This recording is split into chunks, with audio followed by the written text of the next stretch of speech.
In today's class, we'll be covering all of the basics and how I unlock my own creativity in what you see throughout my work. I got my start in the art world when I was younger. I was always into the drawing and painting aspect, but never kind of touched photography until I was a little bit older. I did decide to pursue art in college. I went to the School of Visual Arts in Manhattan for computer art. While in school, I was learning more 2D, 3D animation along the lines of design and more based around drawing.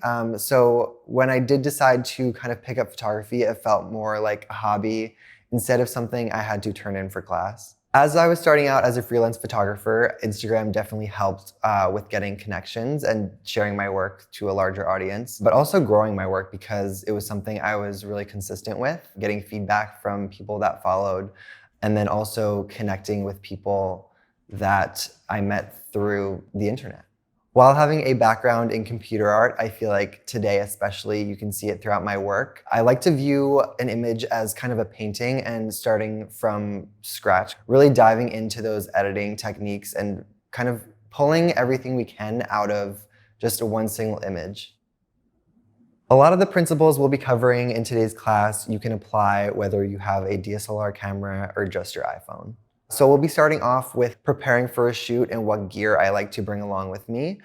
We'll be communicating with a model, talking about the outfits and how we kind of plan the actual shoot. And on location, we'll kind of be chasing the light and kind of incorporate some of those props for nighttime. And we'll be coming back to the studio to make some selects and edit the photos. And then we'll prepare the images to be shared to social media because that's something that's a super big influence in my work, and I'll give you some tips and tricks on how I go about that. I would totally recommend this class to anyone that is starting out, but also anyone that kind of wants to up their game on the technical side of things, or also just getting out there and being as creative as possible. I totally hope you follow along in today's little photography journey and apply these into your own photo and editing skills. And if you do, make sure to share them in the project gallery so I can take a look.